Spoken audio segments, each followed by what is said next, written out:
Alright guys, PW here once again, and I wanted to clarify this for some people and help them out. A ton of people in the past, including myself, used to set up a Blu-Ray player, a streaming player, basically any device that outputs audio and video with different type of connections. And this has been something I've pondered on for the last few years of, well, how to hook up the device. Blu-ray player, be it PlayStation 4, PS3, whatever. But the question is to send an HDMI cable right into the receiver. Do you send the HDMI cable right into the TV and then send an optical or a digital coax cable out into the receiver for audio? And I wanted to help a few people out by just saying that simply with the technology that's out these days, you're going to want to pass an HDMI signal out of whatever device you're using into your receiver. And there's a number of reasons why. But first off, I'm going to start off with the main reason is because surround sound. Now, if we just take a look here, I'm using a generic Blu-ray player, one of the older ones I've got. Just a regular Pioneer Elite BDP 05FD. This is a basic Blu-ray. Actually, it's kind of an expensive Blu-ray player from back in the day that I used to pair up with an SC05 and an SC09 Pioneer Elite receiver. But like many other people, I in the past would send an HDMI signal directly out of the device into the TV for the best video quality, okay? Whether it be 1080p, 4K, doesn't matter. But for the best video quality, I'd always send an HDMI, and I'm going to show you the back of this real quick, to the TV, right to the TV. And what I would do is also send an optical. I would go optical. I mean, if I didn't have optical, I guess I'd be going digital coax. But if you see here, what I got working with, I got several different, a lot of different options. I could go analog 2-channel out, which is my favorite for audio. So you can see right there, analog 2-channel out. I could go digital coax, or I could go optical, or I could even do this. And this is going to mainly be used for doing a surround processor that would not have HDMI input. You'd send all those analog 7.1 channels out that way, including the subwoofer. Or if you've got a really old TV that does not take HDMI at all, it's going to be better than S-Video. You're going to want to use the component. So here's how I'm just going to explain this to you. I'm going to kind of make it easy and just say I'm going to start with steps. The worst way and the easiest way, well, beyond even RCA. So as you can see here, there's a video input right here. I'm sorry, output actually. And before we had that, we had coax, not digital coax, just regular coax. We'd hook that up from our VCR to our TV. That would transfer the audio and video signal. But in terms of steps and quality, you got this one's the first one right here, and we're glad to be gold-plated here, but that's the first. The next best thing that came out was S-Video. We're able to transfer our video through an S-Video cable to the TV. After that, it is component. That's the next best quality for video because it's breaking up the colors from red, green, blue that way. And that's how a projector or, a backlit TV works, actually, with 3 different lamps. So that was the next best thing in video. But after that, it's easily HDMI. HDMI you're going to want to use, basically, to send. If you've got the option to do HDMI to your TV, use HDMI. Now, some people are in the predicament or situation where they don't have HDMI on the receiver. I know I used to have a Pioneer 1017 VX, I believe it was, and it had HDMI on it, but the HDMI was horrible, and it was, it was produced in about 2006, right when HDMI started becoming popular on receivers, where you'd plug the HDMI into the receiver and it would actually be quieter volume. It wouldn't be as powerful as the volume if you'd used a digital input like coax or optical.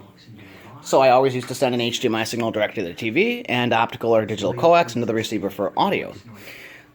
One downfall there, guys. One main downfall. And the reason is because you cannot get Dolby Atmos utilizing a digital coax or a digital optical cable. It won't work.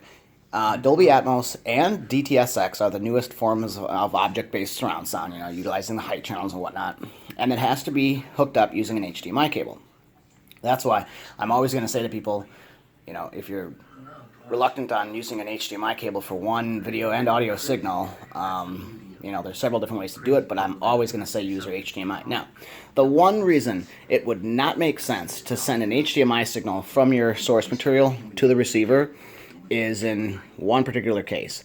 That is when you are using Dolby Vision. Now, Dolby Vision is the newest form of high dynamic range, so it's HDR10's competitor. Those are just forms of HDR high dynamic range, and that's utilizing the colors and the video processing and the screen and all that. But if you've got like an Apple 4K box, or say you've got an Oppo UDP 203, which I have, I'm just not using right now, and you've got Dolby Vision on it, and you've got a Dolby Vision compliant source material, so a Blu-ray that's got Dolby Vision. I actually don't have one right now, but say you've got a Blu-ray that's got Dolby Vision. Very few of them are nowadays anyway. We're waiting for that to come out. But if you want to watch your Dolby Vision, you got to make sure your TV is Dolby Vision compliant, because if you're not passing it into a TV that's Dolby Vision compliant or projector, you ain't getting Dolby Vision anyway. But two, you also need to make sure every source on the chain has to be Dolby Vision compliant. So meaning that the receiver has to be able to pass a Dolby Vision signal through it as well.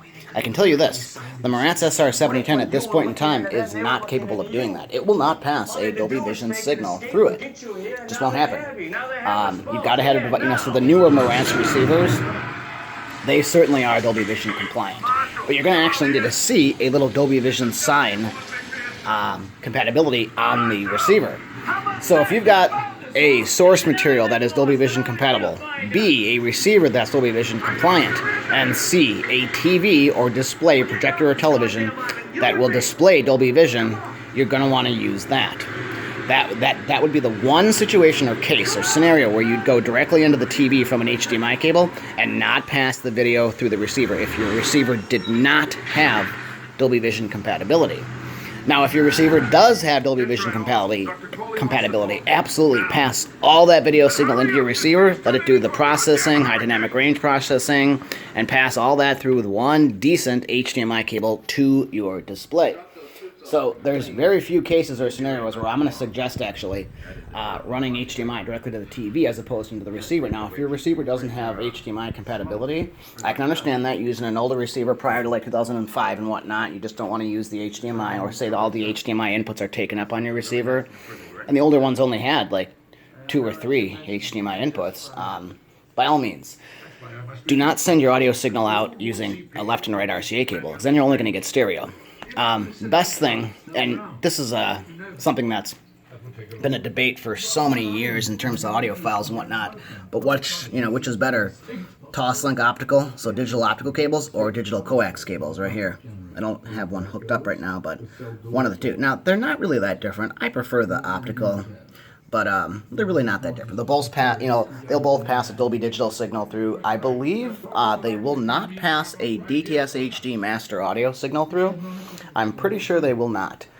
So Dolby Digital, DTS, you got Neo 6 and whatnot, but you're not going to get a HD master audio or Dolby Digital True HD.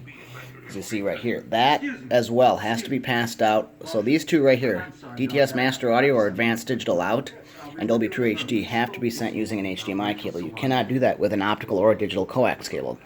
So that is where it would make sense if you're wanting discrete audio to send it out with just the digital. Now, I know for say that if I go into my bedroom and I'm using an older device like the PlayStation 3, which was a very, very common Blu-ray player back in the day. It was probably one of the top Blu-ray players that went along with the Oppo 105 and 103. Even the Dolby editions competed with the PlayStation 3. It was a great Blu-ray player. However, I still face the issue all the time of the female and I are getting ready, to go to bed. We want to watch a movie, and of course, I'm all about the surround sound in the bedroom. So, even got the height channel set up. I'll have to show you that soon. But I'm wanting my HD master audio, especially if the track has it, or my Dolby True HD, or even Atmos. So, we're all often plagued with the problem of, well, the PlayStation 3 is only putting out PCM audio. And to tell you the truth, the first, when I plugged in this DVD player a little while ago, this Blu-ray player here, I'm hitting info on my receiver and whatnot, and I'm noticing, what the heck, we're in stereo mode. We're only getting a PCM stereo signal out of the Blu-ray player. What's going on? I'm watching an HD master audio or even a Dolby Digital source, and I'm getting stereo left and right only. 2 channels. And then, The receiver is converting it to surround sound from there. But you're not getting the best form of audio that way. And what I actually had to do was stop the film, go into the entire, and I can't do it when I'm running a film here, but I had to actually go into the setup of the Blu-ray player. And I can do this for you now, just to make sure you guys know what's going on. I'm going to stop the film. I'll exit out of this. And I'm going to go into the setup of the Blu-ray player here. So what I'm going to have to actually do is, and a lot of Blu-ray players are like this, I'm using this Blu-ray player here to kind of symbolize a generic everyday Blu-ray player that someone's using. So you're going to have to eject the disc actually, so you can't do it with a disc inside of it. Then what you're going to have to do, and I know a lot of people aren't going to be really interested in this portion of the video, but what the hell, nobody's asking to watch it, and I'm trying to make sure people know how to get their digital surround sound out of their Blu-ray player. Now, beyond the video aspects of setting it up, you guys should know whether you've got a 4:3 or a 16:9 widescreen TV. If you've got an old box TV, it's 4:3. Any newer, any flat screen is going to be 16:9. So 4:3 video out, doesn't really matter. DVD 16:9 video out, letterbox is going to have the black bars on the top and bottom, still picture auto. So I'm not going to really cover that, but this is interesting. When I first plugged this DVD player or Blu-ray player in, I was getting stereo, as I said, just a PCM signal. The reason is Dolby Digital 1 was selected, not Dolby Digital 2. And for DTS, DTS 1 was selected and not DTS 2. And it was down mixing the DTS to PCM. So I even went over here to AAC and I selected AAC, not AAC to PCM. And when I went to DTS downmix, I want that to stereo, not a mono signal. Downmixes the multi-channel audio to surround compatible left and right. So we don't want that. We want stereo, but we want to make sure. Now, oftentimes you'll hear the term PCM versus Bitstream, or Bitstream audio versus linear PCM. And I can be honest with you, there's no real way to tell you which one's better. Pulse code modulation, which PCM stands for, or Bitstream audio. Now, in most cases, you're going to want to, play your Bitstream audio as opposed to your PCM audio. But they're both forms of digital compressed audio, but PCM is a little bit more compressed than the Bitstream is. So the Bitstream, you're basically taking source direct. So you're taking what's on the source, and if you've got a Blu-ray, you're going to want to run Bitstream because it's going to give you the best form of surround sound. But believe it or not, when this DTS 1 was selected, we're just getting stereo. We weren't even getting DTS, so I could put in, a DTS compliant DVD or Blu-ray in there and still stereo, not even Dolby Digital. And it was hard to notice. I mean, you have to be someone that's like, an audiophile like myself to actually hit info on the receiver and determine what input signal you're getting. Otherwise, you just wouldn't notice. So I just wanted to make sure a lot of people were aware of what's going on with their Blu-ray player or source material. And this is concerning the Oppo UDP-203 as well. I had done and performed and posted a YouTube video a while back, almost a year now, on setting up the Oppo. And when it comes time to actually, only the higher end Blu-ray players are going to offer like a speaker setup or arrangement. But when it comes to the Oppo, at least, you're going to want to leave all of that stuff into the receiver. So all your levels, your delay, your distances and whatnot, because the Oppo actually gives you the option of asking, to change all that stuff. The only reason it would make sense to ever do that in the Oppo UDP-203, and this is relevant to the 205, is if you're using the multi-channel output. On the back of the Oppo 203 and 205, there's a 7.1 multi-channel output. RCAs that come out that are meant to go into a surround sound processor, not necessarily into a surround sound receiver. Processor, analog-wise. And the only reason it would make sense to set any of that up in the Oppo, or any Blu-ray player, mind you, is if you were using that analog output for audio. So you're going to want to leave that stuff alone inside your Blu-ray player. Like I said, unless you're sending an analog signal out into a surround sound processor, like the XMC1 from Emotiva, or other pre-pro processor type deals that are doing your audio processing separate than a receiver. So that's the only reason those guys are there, and it selects multi-channel when using the analog audio output 7.1. So I just explained that to you, and the Blu-ray player kind of backs it up by telling us that exactly. So When I run through the rest of the setup here almost, we're going to get to HDMI. Now, a lot of Blu-ray players don't really have a lot of HDMI options or control or, initial setup menus to go through.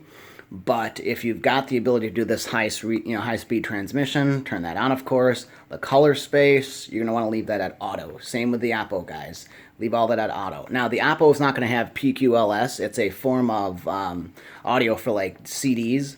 When you're playing CDs, it's only activated with a Pioneer Elite. I don't believe even a regular Pioneer, but it's got to be a Pioneer Elite receiver to actually utilize that PQLS. It does work, and it is sometimes noticeable, but it's just concerning CD playback, even though, it says it right there even. Select auto when connected amp is PQLS compatible. PQLS will be activated during CD playback only. Yes, it's only when playing a CD. You can use it with a Pioneer receiver, the PQLS. It's got to do with digital timing and whatnot, timing of the audio. So, HDMI control. Select on to control this player with the remote of an AV component connected by HDMI. That's almost the next best thing to audio return channel. Audio return channel is a little bit higher, in a higher pay grade than the HDMI control is, but it's essentially the same thing. It's controlling your device through another device that's hooked up via HDMI. And you want that on because it's just easier to do things. You don't have to mess around with setting stuff up with the Blu-ray player because the receiver is going to talk back and forth and control it essentially. So, hope I've given you an idea now. And here's another thing. We've got this PCM. Pulse code modulation. And what it says here kind of gives us a little outputs the linear PCM audio signal obtained by decoding the playing audio signal.